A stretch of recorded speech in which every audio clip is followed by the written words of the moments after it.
Welcome to another edition of the SprintCarUnlimited.com Deep Dive presented by EnTrust IT Solutions. Joining us on this week's show is Huset Speedway and Jackson Motorplex General Manager, Doug Johnson. Before we get to Doug, don't forget to check out EnTrust IT Solutions. EnTrust is a full-service technology company serving small and mid-sized businesses in New York, Pennsylvania, and surrounding areas. The staff at EnTrust IT Solutions takes a personalized approach to technology. See why customers are choosing EnTrust IT Solutions as their technology partner by scheduling a free consultation at www.msp-entrust.com or by calling 717-292-8868. And now here's Doug. How you doing, Doug? Welcome to the Deep Dive. I'm doing great, Jeremy. Thanks for having me on. No, I appreciate it. Obviously, you guys are going to take center stage over the next, probably 8-9 days. And yeah, it actually starts tomorrow. I mean, we've got, a weekly show here coming up, this Sunday, and then it's something going on pretty much every day for the next week. How do you, before we get into your history and kind of how you've gotten to this point, what's the turnaround like? And what's a weekend like this leading up to the Huset's High Bank Nationals? Well, I think a lot of it's preparation. We've been preparing for this week for probably the last 4 or 5 months. A lot of the stuff that I do on a weekly basis is just, trying to get all that done and in advance and then having everything ready to go. I mean, this being our third High Bank Nationals now, kind of have an idea what to expect and what can go wrong and what can go right, and you just kind of take notes every year and try and live and learn and make it better, bigger and better every year. But I feel as a team, I think we're as prepared probably as we've ever been for this event. So it's like I said, we've got great people here, great staff, and that really helps make my job a lot easier. So I think just being prepared and getting stuff done in advance is the biggest thing that I've seen, where we've probably come a long ways and learned from our previous mistakes. Hours from a Sunday to a Sunday in during the season normally compared to this week. What's the discrepancy in hours? And sleepless nights. Yeah, I mean, going into next week, I mean, none of us will get much sleep just because of the track prep and all that turnaround. But I mean, I'm typically at the racetrack from sun up to sundown, throughout the entire season. So, this week coming up will be a little bit different. Actually, my wife and I have our camper out here, so we'll probably just stay on premise, the entire week just to make it easier. I only live about 15 miles from Huset Speedway, so it's not that far a drive anyhow, but it just makes it easier for all of us. We all, a lot of our employees have their campers here for the week, and that just makes it a lot easier and a lot nicer to get things done and gives us, if we need to get away for an hour just to get away from people, we got a place to go and go sit in your camper and get away, but it makes it nice. Well, we're going to go back a little bit. You're a 3-time National Promoter of the Year, twice 360s, once 410s. 2020 was 360s, 2022, 360s and 410s. But what is your earliest memory of being involved in racing? Was it as a kid? Did you go with your parents? How did you get involved in this sport and grow to love it?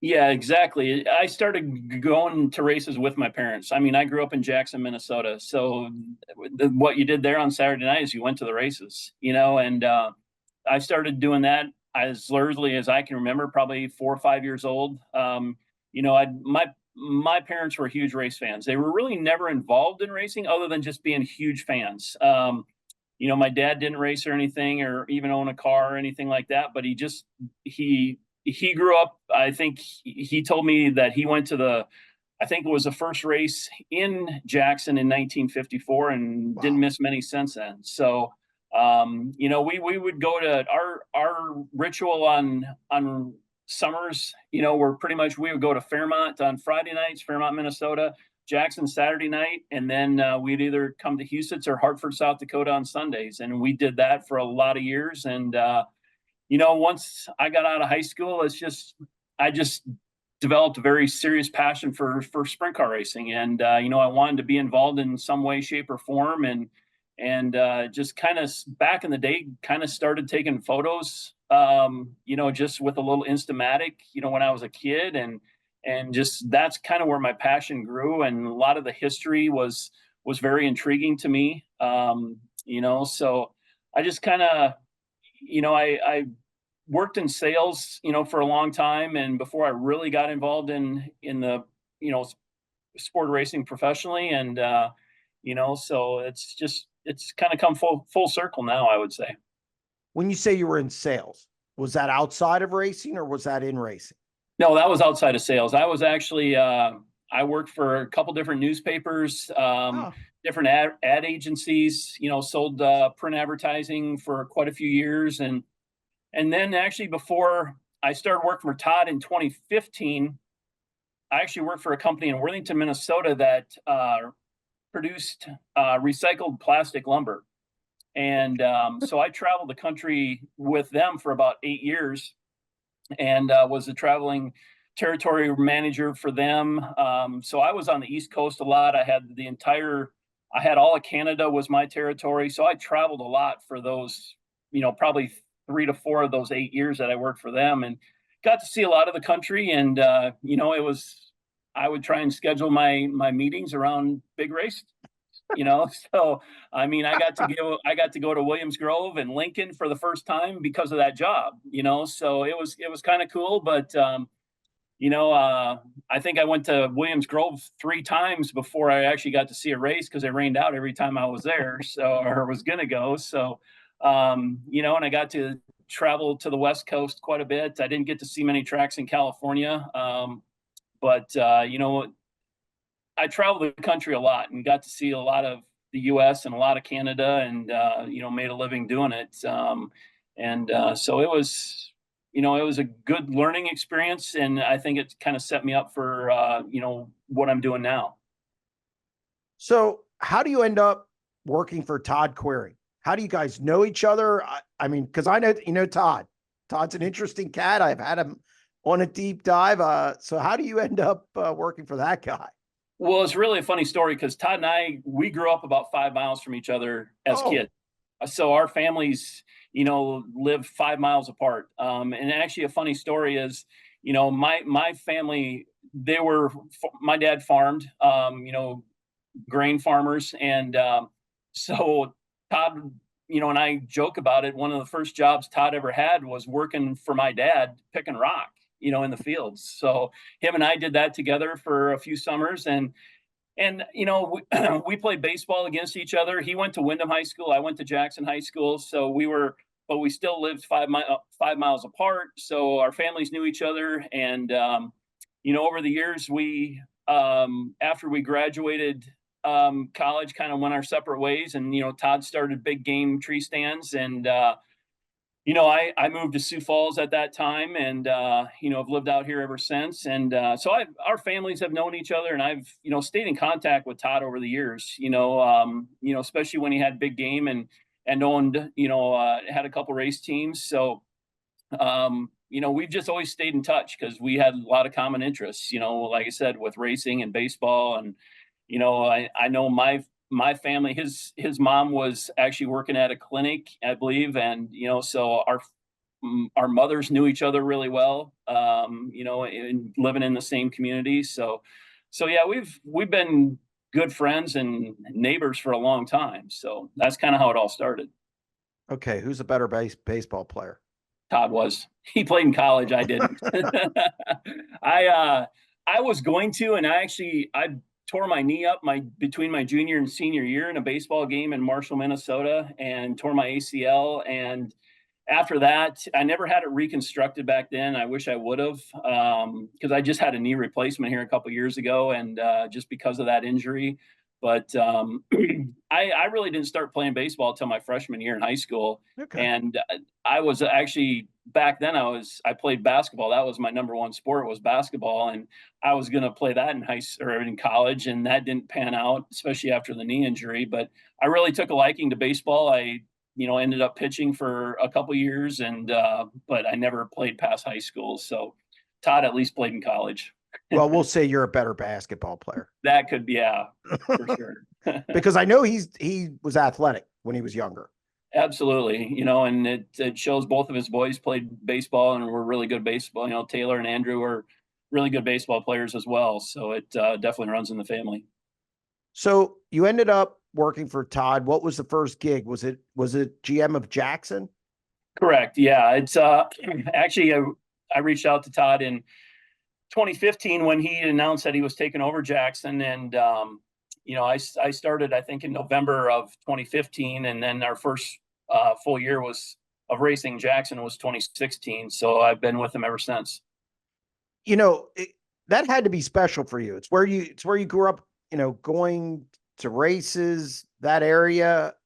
That had to be pretty special. And then he makes it over. He does a makeover. I mean, totally changed everything. Now that had to be not so good because that was probably a lot of sleepless nights as well. Yeah, it was, but it was changes that were needed. I mean, really, when you look back, the only thing that is still there from prior to 2015 is a concession stand. I mean, pretty much everything else has completely been revamped, from the grandstands to the lights to the even the track service has been redone and shortened, and I think it's so much better now. You still got your diehards that complain that they like the old half mile at Jackson, but it was just the racing wasn't that great. It was just a motor eater. I mean, I had so many teams say that Jackson was the hardest place to gear a motor for, just because of the long straightaways and the tight corners. And I think that what we have now is just it's a testament to what Todd has done in the racing world, and the changes he's made. It's I just wish we could get more people there. It's so tough to draw, fans, in a small community like Jackson. But we've tried everything. When we first started out, we ran, sprint cars, and then we ran 2 nights a week. We actually ran Friday and Saturday night Yep. For 1 year, and then we tried running sprint cars with the IMCA stock cars and modifieds. And I mean, there isn't anything I don't think that we haven't tried at Jackson over the years. But I think we've come to the realization now that it's really tough. I think, and we're seeing this from other tracks in our area too with the weekly program. It's a tough draw right now to race weekly. I mean, we can do it at Huset's, I feel, because we have the population base here in the Sioux Falls market to draw the crowd. But I mean, I think you get to these smaller communities of 3 to 5 to 7,000 people, and it's just tough to draw a crowd every single week, week in and week out. So I've seen other tracks here in northern Iowa that are struggling right now with the weekly shows, and so I think that's kind of the niche that we found with Jackson. We're just looking at promoting bigger special events, and that's probably the way it's going to be moving forward with Jackson, and hopefully we can keep the weekly programs going here at Huset's, because man, this year you look at our car counts are phenomenal, so it's just now we just got to draw the people to help support that and keep it going. Look, I beat this drum in Central Pennsylvania, and Central Pennsylvania is the biggest sprint car area in the country. I think there's no doubt about that with the number of fans and cars we have and just the condensed area. And I think weekly racing struggles here, and for a number of reasons. So I can imagine. I've been to Jackson. It's a beautiful facility. If people get a chance to go up there, I was up there for the Jackson Nationals the 1 year, and it's fantastic. But I agree with you. Special events I see sprint car racing going to that eventually, except for maybe a few speedways. What are your thoughts on that? Yeah, I kind of think you're right. I mean, I think there's a few markets where I think we need the weekly racing around here to help support our sponsors, our billboards, our suite holders. It's Todd and I talk about this all the time. At Jackson, it's really kind of a supply and demand is so huge, because like this year, we've got 6 races on the schedule, and right now our suites are pretty much they are sold for every event. Wow. In years past, we've never had that. So when you look at it from that standpoint, from a business standpoint, and that's what people don't realize. I mean, this is we run this as a business. I mean, this isn't no nonprofit. Like maybe back in the VFW days. People still think of that. It's true because I mean, you have to run a racetrack as a business, or you're never going to survive. And to have that demand now for our suites, is what we've been working for, and we didn't have that before when we'd run 15 to 25 races a year. The demand wasn't there. So now it's like I said, our suites are sold out for every event we have there, and now I think we can just continue to grow that and maybe add a few more events, next year if we can get the scheduling right. So, yeah, it's a tough gig, and especially in the small markets. Jackson's a town of 3,300 people. So you don't have a Yeah. lot to draw from. Where the Sioux Falls market, we're talking in and around Sioux Falls, we have 300,000 people here to draw from. So, just the difference in population makes a huge difference in, your weekly shows. So, yeah, it's definitely a challenge, but, we'll just keep plugging away and like I said, hopefully continue with those special events at Jackson. So I've talked to Todd about the purchase of Husets a few times, and it almost to me sounded like he had to wear Brennan down a little bit, or wait till it just got so bad that Brennan wanted to sell it. So you guys buy Husets. When was that? 2021, 2022, 2020. 2020. 2020. We actually Todd actually took ownership of it in July of 2020. Did you think he was nuts? No, I wouldn't say nuts. I've known Todd long enough where I know it's everything he does is a strategic business decision, That is and true. that's how I looked at it. It was, we actually talked, and him and I met.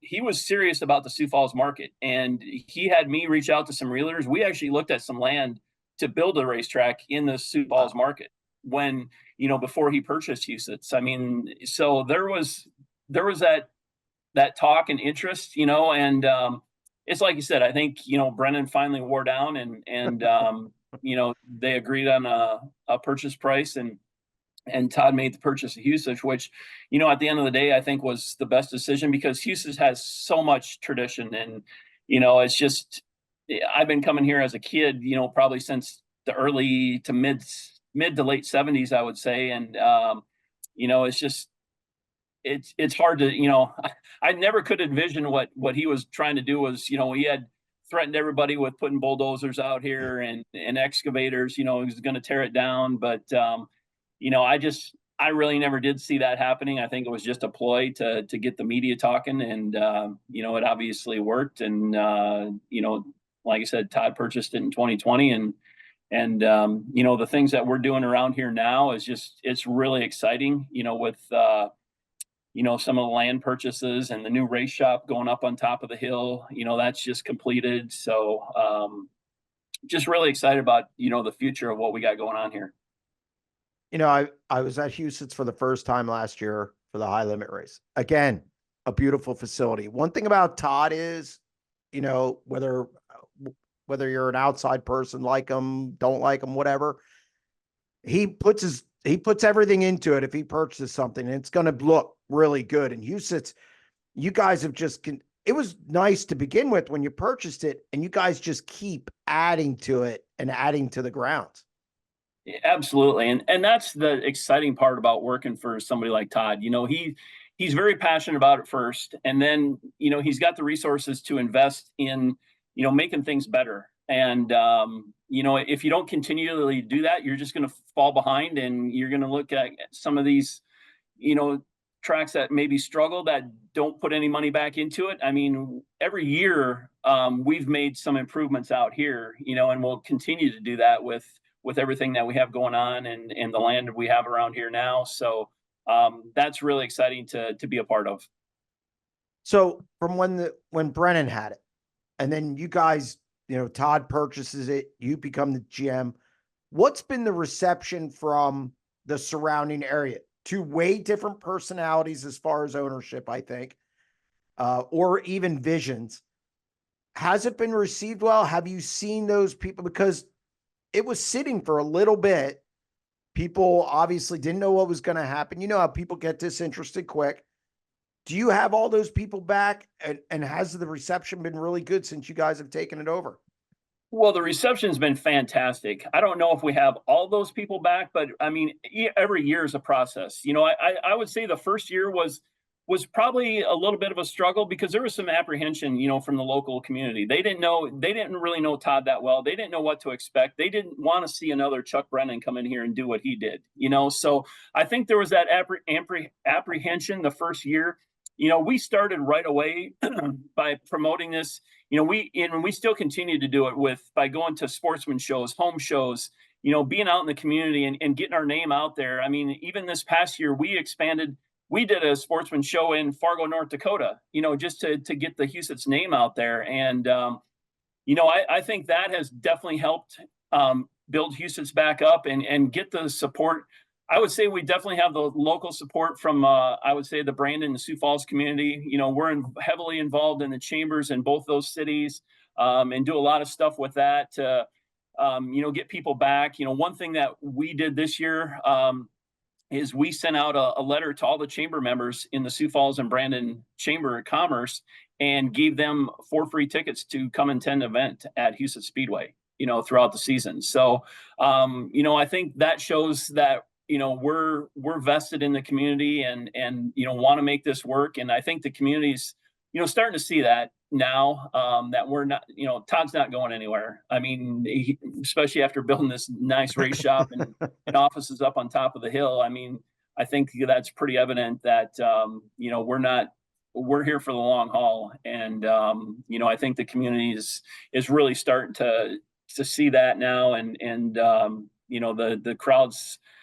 we're seeing the old Huset's crowd come back, where you have the same people standing on the midway every Sunday night watching the races. I remember that as a kid. You'd walk down the midway and it was packed. You could hardly walk through, and it was the same people week after week, and they love their Sunday night racing here in the Brandon area. And it's just been tradition. And like I said, we're looking to continue that for many years to come. One of the things it seemed like Todd wanted to do right away is build up a signature event. Knoxville has the Knoxville Nationals. Eldora has the Kings Royal and World 100 and seems like 4 other ones. So the High Bank Nationals is kind of his brainchild there, or your brain, both of you. How hard is it? And I know how hard it is because I've talked to some people behind the scenes, but tell people how hard it is to build an event that you're known for, big purse. You need a big crowd to do it. It's very difficult to build tradition in this sport, especially in 2024. Absolutely. I totally agree with you 100%. I think, in my opinion, I mean, even for, looking back at our Jackson Nationals, I think the biggest key is to keep the date the same. That's the one thing that we've changed a couple times with the Jackson Nationals. We've moved the date. Now I think we're going on our 3rd or 4th year of having that date the same, but having the date the same year after year that people can plan for is, I think, the first step you have to take in building a big event. And if you can keep that consistency, that way the race fans can plan their vacations. They know when it's going to be. There's no, well, I'm not sure if this event is going to happen next year. They know it's going to be mid-July to, right around the 20th every year. I think that makes it a lot easier. I mean, you look at the Knoxville Nationals, that date, as far as I can remember, has never changed. It's always been the 2nd week of August, pretty much, So I think that's the number one factor of establishing a major event is keeping the date the same. And then you can really continue to build on it from there. But, it definitely takes time. I mean, every year is a building process, in my opinion. You have to continue to to get more people, you have to, I mean, our goal eventually is we want to put up more grandstands here at Huset, but we got to fill what we have first, So it's a process, but it takes time. I mean, Rome wasn't built overnight, and neither was the Knoxville Nationals. And you look at it now, it's the marquee event in the entire country, and that's what we're trying to get to eventually. But we're only in our third year really here with the High Bank Nationals, so it takes time, and we're every year we're trying to add something different and just make it more of a fan experience. Like right now, our camping is probably our biggest issue. We need more camping.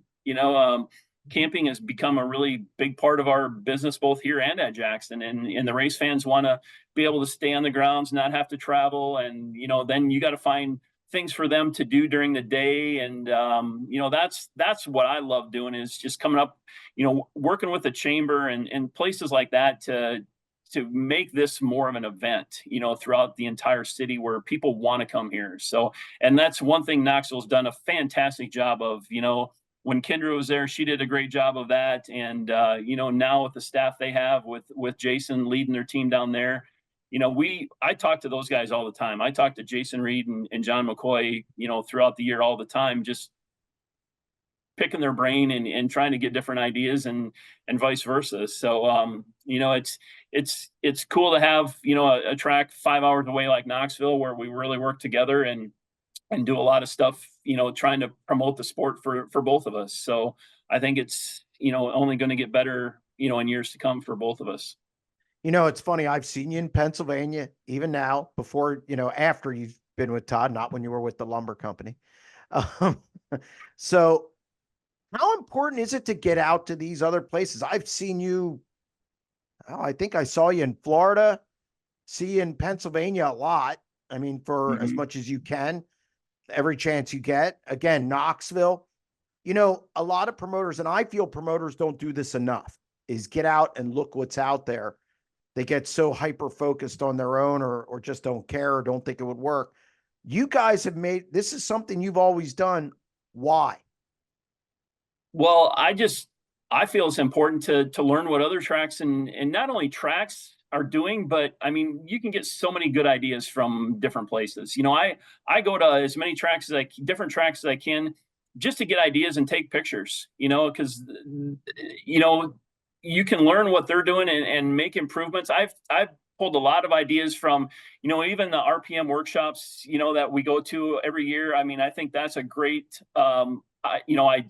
way to get ideas. But I think the other thing too is not only racetracks. I don't have time during the summer, but try to go to a lot of different sporting events. We have a minor league baseball team here. We have a minor league basketball team, and those type of organizations, they do a great job of fan engagement, and they've always have the fans involved. And, that's one thing that we really put some emphasis on this year, was to have a person involved and trying to, raise our fan engagement, and have, more to get more people involved in things throughout race nights. And, because if fans come out here and they just see cars going around, I mean, you can go to any track and do that. But I mean, to me, you got to have the fans involved. I mean, the biggest thing that we've really promoted in the 4 years since Todd has owned Huset is getting our kids involved. 12 and under, we've always allowed in for free. We have a Pizza Ranch sponsors our kids club.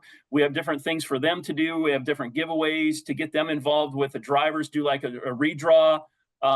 This year, it seems like we've just struggled because we've been in every race we've had pretty much has been in rain mode. We can't, take care of some of them sponsors like I wanted to, but, I think it's important to get the younger crowd involved as well. So, I just think there's so much you can learn by going to other tracks and other different venues, whether it's a basketball arena or a minor league baseball game. And I just go and watch and just observe and see what they do and just try and learn from it all. It's funny. Last night I didn't go to the Grove. I didn't go anywhere. I went to the Hershey Bears, AHL. They're in the Calder Cup finals. It's the step right below the NHL. They even have two-way deals.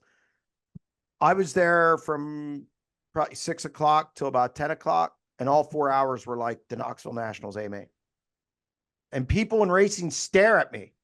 And now I see a lot of racing people there, but I want to take every promoter and drivers and take them to one of those games. And it's not just like that in the playoffs. It's like that. I've been to regular season games. It's amazing. And it's great that you do that. Yeah, those type of teams, they do a fantastic job, like I said, of fan involvement. And I think there's so much yet that you can learn from just going to watch one of those games, whether it's hockey, baseball, basketball, whatever. They all are really good at what they do, in that type of environment. So there's a lot to be learned from those people. Yeah. And I mean, they got 10,000 people. I mean, I'm sure if a racetrack got 10,000 people for a weekly show, they'd be happy. Yeah, I'd be really happy. I think you'd probably be happy. I mean, 10,000 the National Open every year at the Grove draws somewhere probably between 9 and 10. Yeah, they probably wish they had that for their outlaw shows exactly. It's difficult, obviously, but your High Bank Nationals, have you seen growth and without giving specific numbers, do you see an uptick this year leading into next week? Actually, our ticket sales are just about flat from where they were last year at this time, with a week leading into it. I think the encouraging thing about that is we have our campground has been full for over a month, and a lot of those people have not bought tickets yet. I think we were looking at that number. It was like only 30% of our campers have purchased tickets. So I'm encouraged by that, and our hopefully our walk-up sales will be good next week. But I think every year we've seen growth. From the fan standpoint, I think again, weather plays such a huge factor in any outdoor sports. And it just last year we had that rain on Saturday. Did that keep people away? I think it probably did. Some of the locals, but you just. The event's going to happen regardless. Something like this, we're gonna, no matter what the weather looks like, we're gonna find a way to get the show in and race for 4 days. So that's one thing I think fans that if they're coming from outside the area, they realize that it's going to be an event, but we got to find a way to get those local fans that even like on our Sunday nights, we had a couple weeks ago. I mean, they were forecasting 100% chance of rain starting on Saturday, and it never rained on Sunday, So, I mean, the weather's not always right either. And I get really frustrated with that because it drives me crazy. People, saying, what are you going to do about the weather? It's like, well, let's wait and see what happens before we make a decision, So, but I think overall, I think, with our car counts, I'm really looking forward to this year. It's really going to kind of be split into two separate events. We got the Huset's Hustle on Wednesday and Thursday. And then it resets for Friday. So if you have a bad night, it doesn't affect your entire week now this year with the format that we've got. So, some of our local guys at first didn't understand that. And once we explained that, it's like, well, I think we'll see, I'm anticipating right now, I think we have 52 pre-entries, but I went through, with even our local guys, there's 10 guys on our points list that are not pre-entered yet, that I would expect to be here too. So I think we'll be around that 55 to 60 total carb count, come next Wednesday. So, I think if we get much more than that, then we might have to relook at the format and go to something different. But, I think we can accommodate, between 55 and 65 cars with the format we have and still, run an efficient program. No, I mean, and I think if you get 55 cars, it's fine. It's fine. And the thing is, they're all quality cars. I mean, there's a lot of good race teams that are pre-entered, and from you got all the World of Outlaw guys. Obviously, you got quite a few of the high limit guys. Plus our local guys. I'm really excited about the level of competition going into next week. So am I. I finally get to go to this event. Speed Week was always over, and I'm always yelling at you and Todd to change it, and you didn't have to. So I'm glad. So no, it was. I talked to those guys last year from out there, and they kind of told us that they were looking at moving PA Speed Weeks back a week, and it hopefully we can get some Pennsylvania cars to come out here now, and vice versa. I know it's you guys got a long week of speed weeks out there, and some guys can make some good money doing it. So it's I think it's going to be a win-win for everybody. So I have to bring up a tough subject, which is the track surface, because you guys, it's a tough surface, meaning if it's too wet, it's just so fast. And then it drops, when it drops off, sometimes it goes to rubber. How do you guys juggle that for an event like this? I know you said you take notes on everything, and I'm quite certain track surface is also part of that. I hear it talked about a lot, so I got to ask it. How do you kind of manage that for an event like this, as opposed to maybe throughout the season? Well, I mean, we've got really good. I don't really get involved a whole lot with the track prep. I mean, we've got Greg Baker, who's an ex-racer that is he's a farmer. He knows how to work dirt. And then with him and Taylor and Tom, those three guys are our main track prep guys. I will say, going into last year, I know there was a lot of concern. I talked to like Rico and Gio and some of those guys that came last year that they were concerned about the racetrack after what we had beginning of the season. And then we get to the High Bank Nationals last year, and the track was incredible, for all 4 nights. And, it makes a difference. One thing that people don't realize with the classic cars that we have on our Sunday night program, it makes it really tough to prep a racetrack, because you have 410 sprint cars, and then you have our 305s, and the 305s, this is not a knock on them by any means, but they don't have the horsepower to move the cushion up like a 410 sprint car does, and we made that change this year because a lot of those 305 guys complained about, they want a wide racetrack. They don't want it, heavy and where you can't pass. They want to be able to have a wide racetrack where it slicks off to the fence. And so we accommodated them by moving them last in our program on our weekly shows this year. And so the 410s go out second, and then you have late model street stocks that typically need a completely different racetrack than sprint cars. So our weekly show makes it tough because you got three unique types of race cars that require a different racetrack to put on a really good race. But I think it's a little bit easier, I would say, and Greg and Taylor might disagree with me on this, but with the High Bank, we only have one class of cars. We have 50 some 410s. That's all we have. So, we can accommodate that and make the changes throughout the night. And the nice thing is, we have the equipment. If we need to go out and touch a racetrack up after the heat races, we've got enough equipment now where it's not going to take that long to do it, so it's kind of a different animal, I would say, for the High Banks, because you only have the one class of cars versus our 3 classes during the week. But, we really found that out last year at the end of the season when we ran 360s and 410s together. We had a killer racetrack at the end of the night because the 360s helped push that cushion up and got it on the fence, and that's what people want to see with Huset. They want to see that cushion up on the fence and the right rear is banging off the wall. That's what makes Huset so exciting, and then you get a bottom where, guys can catfish around the bottom. And, we had a 360 end up 5th last year in the 410 class just by running around the bottom on the last race. So, stuff like that, that's what makes it exciting. And, so it's definitely a challenge. I don't get too involved with the track prep. I watch it really close, and I watch other tracks really close. I watched Knoxville really close last night to see what they do, and it's just, I think it's something you can learn from other tracks by watching how and what they do. And hopefully that, come next week that we have 4 nights of killer racetrack and great racing. It's definitely a moving target. I always chuckle when people, rubbered up. It's almost like they feel you want it to, which I'm like, no, nobody wants that.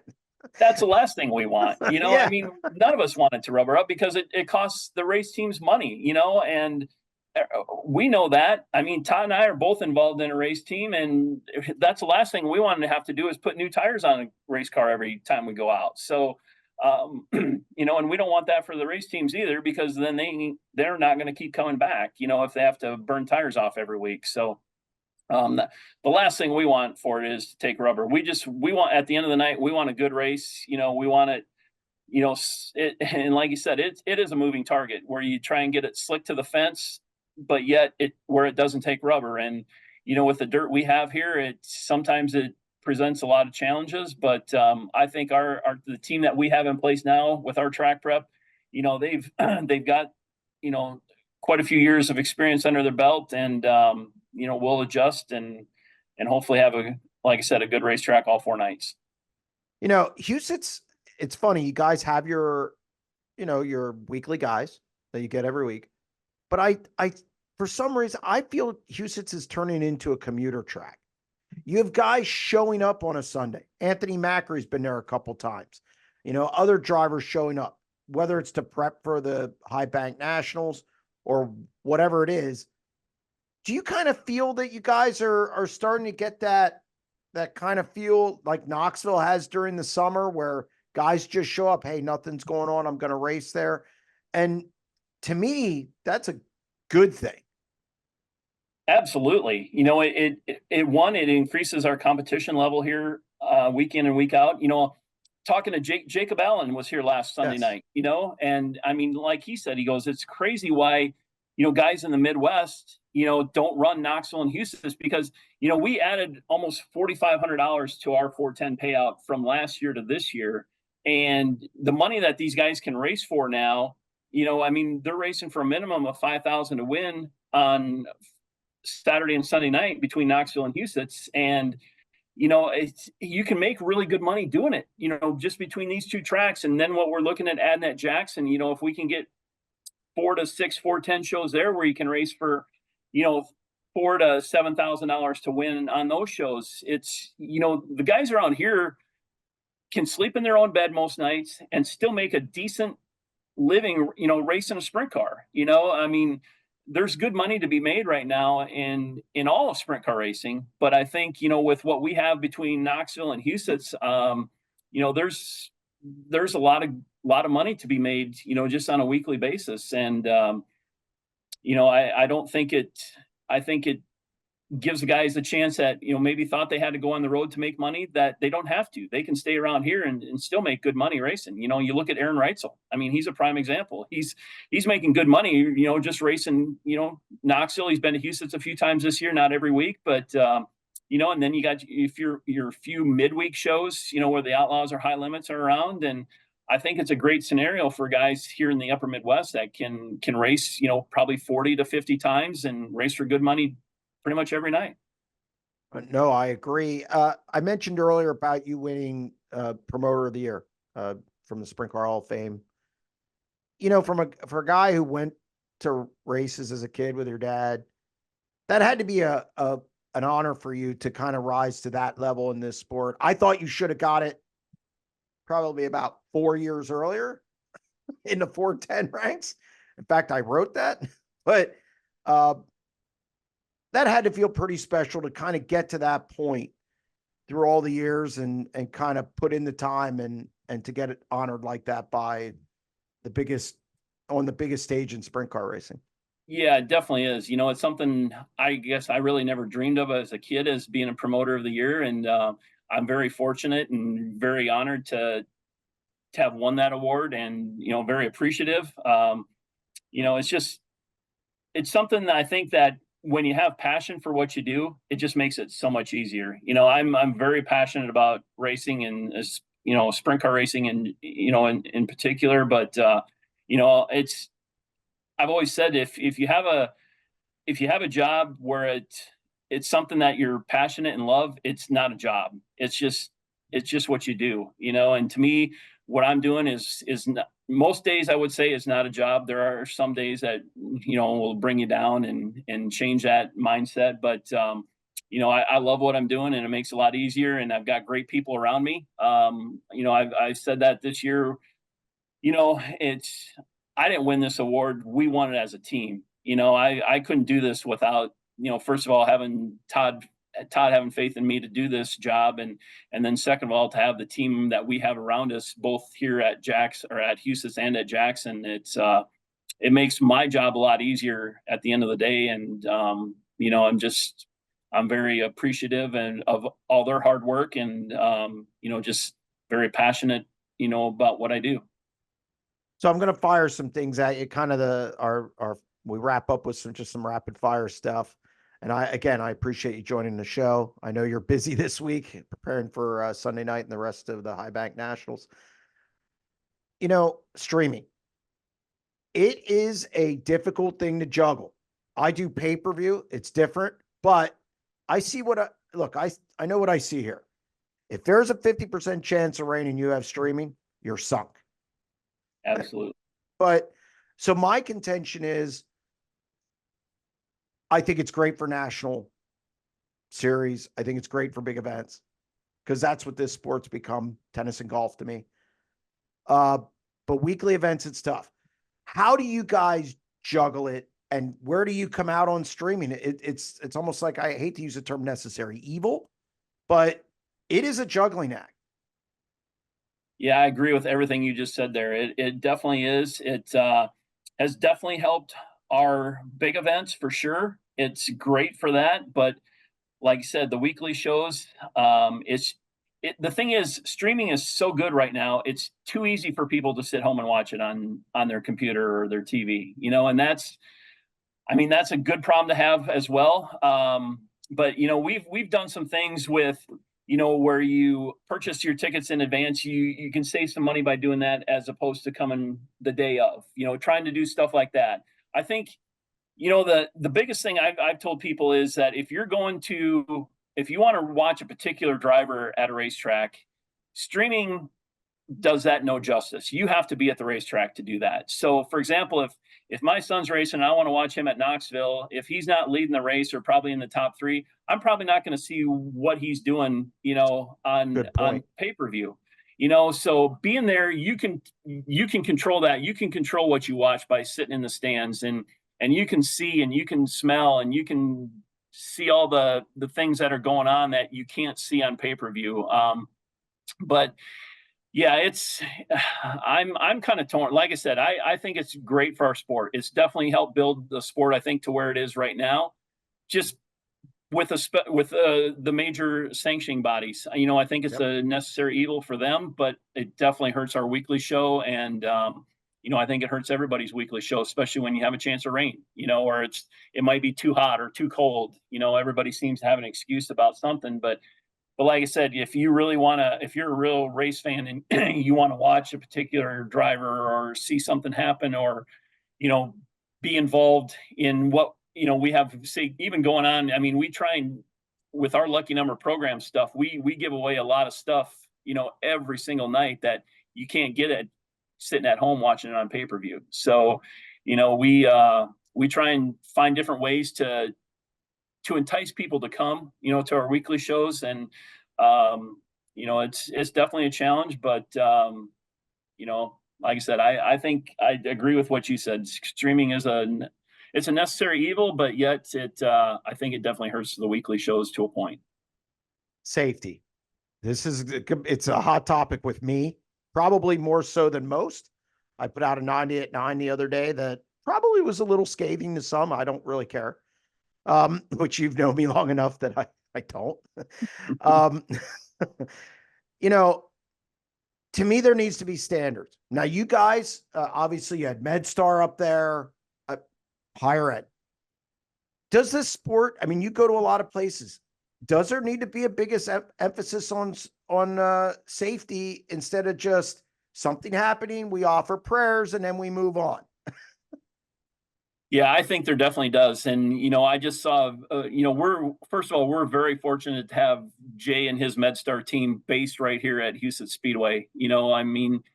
And I just saw a video that Jay had put out this morning about putting out a training video, how to put a fire out, and I think that is probably long overdue. I know he does a lot of training throughout the entire country, all off season. But, just seeing what happened in California, I think it was in Oregon, earlier this week with that girl that got burnt. It's just, I think people, and I think the safety people, like he explained this morning, it's a car fire on the interstate is completely different than a methanol fire that you're dealing with at a sprint car race, and I think your average track worker or safety worker needs to understand that, and I'm not sure they all do. That I think needs to be conveyed across the country, is that what you're dealing with sprint cars and the methanol fires is completely different than what you're dealing with. You could be a trained firefighter for 50 years, but a methanol fire is completely different than what you're dealing with any house fire or car fire or anything like that. So I think training is key, and I know Jay's doing his best to get the word out there to as many tracks and organizations as possible. And yeah, I mean, I think that I was part of the safety council that was started a few years ago. I wish, to be honest, I wish we had more meetings with that, because a lot of good things came out of that, and a lot of good ideas. And I would like to see that continue. It's just really tough, I think, with the organizations to find that person maybe to lead that. But I think what they've done and created, I just don't want to see it go by the wayside, because I think there's a lot of great ideas that came out of that safety council, in the years that I've been going and attending. And I just think it's continuous education for all of us. And I don't want to see it go backwards, because as we all know, I mean, the cars are getting faster, and there's just, racing is a dangerous sport. We all know that. And I think we just need to be prepared and take action to make it as safe as we possibly can. I agree, and it extends from fire, like you talked about, tracks and certain things. There's some tracks on the National Touring Series schedule I can't believe they go to. I've been to them, and I think too, the safety council, I'm a little jaded toward it, because I know a couple guys who are no longer on it, and they were never even told, and they were told they were too negative. So I'm with you. I hope it picks up. I remember drug testing used to be a thing too. Now that 2020 killed that, and it was convenient that it's gone, but that's not your fault. So I'm not going to pound you on that. But, and Huset's, being a Huset's, I can look around and I didn't see anything where I was like, ooh, I didn't see anything like that. So obviously you guys are on top of it. High limit outlaws. How you guys got a high limit and outlaw show last year, I don't know, but doesn't surprise me with you and Todd. So, where are you on this whole thing? Todd and I talked about it on the last when I had him on. I think they can coexist. I do think there's room. Are you in that camp? I think so. I don't know. To be honest, I was really excited what the High Limit did last year with their midweek stuff. Yep. I thought that was ideal. And I understand why they did what they're doing, going national. And I think for the most part, I think both series have had, really good, there's been a few, where you look at, under 20 cars, but I think their car counts have been solid most places. I think their crowds for the most part have been solid. You always get those few early in the year and probably March or wherever, where it's tough to draw people and cars. But, I think it's good for the race teams, because you look at, I just saw a post the other day where, the average payout for race teams is way up from what it was a year ago, Mm-hmm. And I think that's good for the sport. We talked to Brad extensively, over the off season about trying to get a high limit show, at Huset's and possibly Jackson. And, we just couldn't agree on a date to make it work. Last year, the Tuesday after the Knoxville Nationals worked great for us here at Huset's. This year they go to California right away after Knoxville, so it makes it a little bit tougher. But, to say that we won't ever have a high limit show is not true. I mean, I think we'll definitely take a look at both series moving forward. But we just, need to do what's best for our tracks. And, I think they're both good for sprint car racing. And, we'll just kind of see where it goes after this year. I think we're going to see some changes at the end of this season. I don't know what they're going to be yet, but I think, I think we'll see some changes, and I think I think there's some guys that maybe have been regional racers in the past, have up their program and can go on the road and make really good money. I think there's some opportunity for some guys to do that, moving forward. And so is that a bad thing? Not at all. I think it's great, and that's what we want. Is to see some of these younger kids, and not kids, but even younger teams or drivers have a chance to go on the road and live their dream and make a living doing it. That's what it's all about. I gotta say, if anybody can have both of them, it's you. It's Todd. Nothing when somebody tells me something about Todd, nothing surprises me. But and it's got to be really interesting to work with him.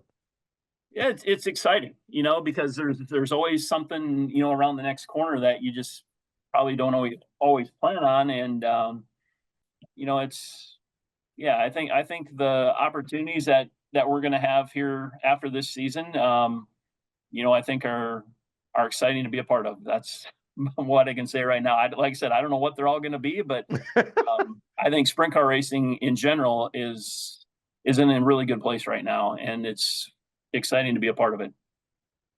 Well, Doug, I appreciate. I'm going to let you go. I know you got a lot to do. I'm looking forward to coming out to the Huset's High Bank Nationals next week for all 4 nights.